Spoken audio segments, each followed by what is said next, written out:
ஹாய்ங்க. எல்லாம் நல்லா இருக்கீங்களாங்க? இன்றைக்கி வந்து திங்கக்கிழமை சாயங்காலம் 7 மணிக்கு எடுத்த வீடியோ தான் அது. எங்கள் நெருஞ்சினாக்கும் எனக்கும் வந்து ராய் பக்கோடானா ரொம்ப பிடிக்குங்க. எங்கள் தர்ஷினியும் சாப்பிடுவா, விரும்பி சாப்பிட மாட்டா. எங்கள் நெருஞ்சினா வந்து கேட்டே இருந்தா, ராய் பக்கோடா சுட்டு கொடுங்கம்மா, இல்லாட்டினா ராய் வடை சுட்டு கொடுங்க அப்படின்னு சொல்லி கேட்டே இருந்தா. எனக்கு வந்து டைம் இல்லாமல் இருந்துச்சுங்க கம்பெனிக்கு போகிறதுனால. இன்றைக்கி திங்கக்கிழமை வந்து வீட்டில் இருந்ததுனால ராய் பக்க வடை வந்து எங்கள் நெருஞ்சினாக்கு வந்து சுட்டு கொடுத்தாங்க. நான் வந்து கம்பெனி லீவுன்னு சொல்லி நான் வீட்டில் இருந்தேன்னா எல்லாமே செஞ்சு கொடுப்பேங்க. இந்த அரிசி மாவில் வந்து புட்டு செய்கிறது, அப்புறம் அரிசி மாவு வந்து கொலக்கட்டை செய்கிறது, அப்புறம் ராகி புட்டு செய்கிறது எல்லாமே செஞ்சு கொடுப்பேங்க. எங்கள் தர்ஷினி நெருந்தினாவெல்லாம் அந்த கொலக்கட்டை புட்டெல்லாம் நல்லா விரும்பி சாப்பிடுவாங்க.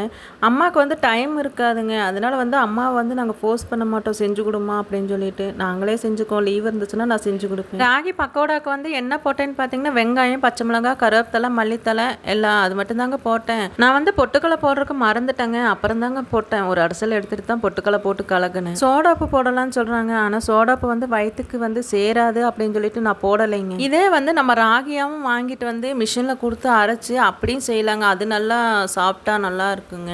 நான் வந்து கடையில் வந்து பேக்கெட் மாவு தான் வாங்கிட்டு வந்தேன், ராகி பேக்கெட்டு. ராகி வந்து வாங்கிட்டு வந்து அரைச்சி வைக்கணுங்க. ஏன்னா அது வந்து நம்ம நினச்ச நேரத்தில் வந்து ஒரு தோசையே ஊற்றிக்கலாம். வெங்காயம் மிளகாய் எல்லாம் போட்டு அப்புறம் ரொட்டியாட்டம் சுட்டுக்கலாங்க. அதெல்லாம் நல்லா இருக்குங்க. சும்மாவே நம்ம சாப்பிட்டுக்கலாம், அது தொட்டுக்கிறதுக்கெல்லாம் ஒன்றும் வேண்டாம். ராகியில் வந்து புட்டு செஞ்சு கரும்பு சக்கரை போட்டு சாப்பிட்டா நல்லா இருக்குங்க. தேங்காயும் போட்டுக்கலாங்க.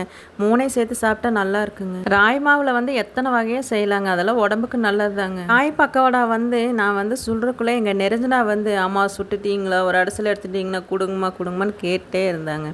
அப்புறம் ஃபஸ்ட்டு அரிசல் எடுத்து அவளுக்கு தாங்க கொடுத்தேன். அதுக்கப்புறம் 2வது அரிசல் எடுத்து தாங்க வீடியோக்கே நான் காட்டினேன். ராகி பக்கோடா கொடுத்தா தாங்க எங்கள் நெருஞ்சினா வந்து வீடியோ எடுப்பா, இல்லாட்டினா எடுக்கவே மாட்டாங்க. அவளை பிடிச்சி தொங்கிட்டே கிடக்கணுங்க, வீடியோ எடு நெருஞ்சினா வீடியோ எடுன்னு சொல்லிட்டு. அப்புறமா மறுபடியும் ராய் பக்கோடாலாம் சாப்பிட்டு அதுக்கப்புறம் தாங்க வீடியோ வந்து எடுத்தான். இனி ராய் பக்கோடாலாம் சுட்டு வச்சுட்டு தாங்க நைட்டுக்கு டின்னர் வந்து செய்யணுங்க. ராய் பக்கோடா வந்து நல்லா தாங்க இருந்துச்சு, சாப்பிட்டா தான் இருந்துச்சு.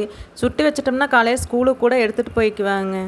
அம்மா வந்து வெங்காயம் அரிஞ்சிட்டு இருக்காங்க. இனி நைட்டு டின்னருக்கு வந்து தக்காளி சட்னி அரைச்சி தோசை சுடணுங்க. செவ்வாய்க்கிழமை காலையில் வந்து காய் சாப்பாடு கேட்டாங்கன்னு சொல்லி காயெல்லாம் வாங்கிட்டு வந்து வச்சுருக்குறேங்க. இனி இது சுட்டு முடிச்சுட்டு அப்புறம் நாங்கள் டின்னரெல்லாம் முடிச்சுட்டு தாங்க அரிஞ்சு வைக்கணும் காயெல்லாம். எங்கள் நெருஞ்சினாக்கும் தர்ஷினிக்கும் எப்படின்னு பார்த்தீங்கன்னா வாரத்தில் ஒரு நாள்னாச்சும் காய் சாப்பாடு கேட்டுருவாங்க. அதனாலேயே கேரட்டு பீன்ஸ் வாங்கிட்டு வச்சுருவோம். கேரட்டு பீன்ஸ் மட்டும் இருந்தால் பத்தாதுங்க, சோயா அப்புறம் பட்டாணி எல்லாம் போட்டு செஞ்சு கொடுத்தா தான் சாப்பிடுவாங்க. அது வந்து பெரிய சோயா கேட்க மாட்டாங்க, சின்ன சோயா தாங்க அவளுக்கு பிடிக்கும். பெரிய சோயா வந்து சில்லி போட்டு கொடுத்தா சாப்பிட்டுக்குவாங்க. ஒரு நியூஸ் பேப்பர் வீட்டுக்குள்ளே இல்லைங்க, பிள்ளைகளோட நோட்டை கிழிச்சாலும் அதை கிழிக்காத இது கிழிக்காதுன்னு சொல்கிறாங்க. இந்த நியூஸ் பேப்பர் வந்து ஒரு பண்டல் தாங்க வாங்கிட்டு வந்து வைக்கணும். இந்த நியூஸ் பேப்பரை வந்து நான் எங்கேருந்து கிழிச்சிட்டு வந்தேன்னு பார்த்தீங்கன்னா எங்கள் நெருஞ்சினா வந்து ஸ்கூலில் வந்து நியூஸ் பேப்பர் படிக்கிறதுக்கு கொடுப்பாங்களாமா. அந்த நியூஸ் பேப்பர் வந்து ஸ்கூல்லேருந்து எடுத்துகிட்டு வந்திருந்தாங்க. அதுலேருந்து கிழிச்சதுக்கு வந்து என்னோடது கிழிக்காதீங்கம்மா, நான் ஸ்கூலில் கொண்டு திருப்பி ரிட்டர்ன் கொடுக்கணும் அப்படின்னு சொல்லி சத்தம் போட்டாங்க. நியூஸ் பேப்பர் வந்து கிழிக்கிறதுக்கு முன்னாடி எங்கள் நெருஞ்சினா சொல்லலைங்க, கிழிச்சதுக்கப்புறம் தான் சொல்கிறேன் சார் பேசுகிறேன். எங்கள் நெருஞ்சினாட்டு வந்து சார் இதுக்கெல்லாம் பேச மாட்டேன்னு சொல்லியிருக்கேன். இன்னொரு வீடியோவில் பார்க்கலாம். ஓகே, பாய்.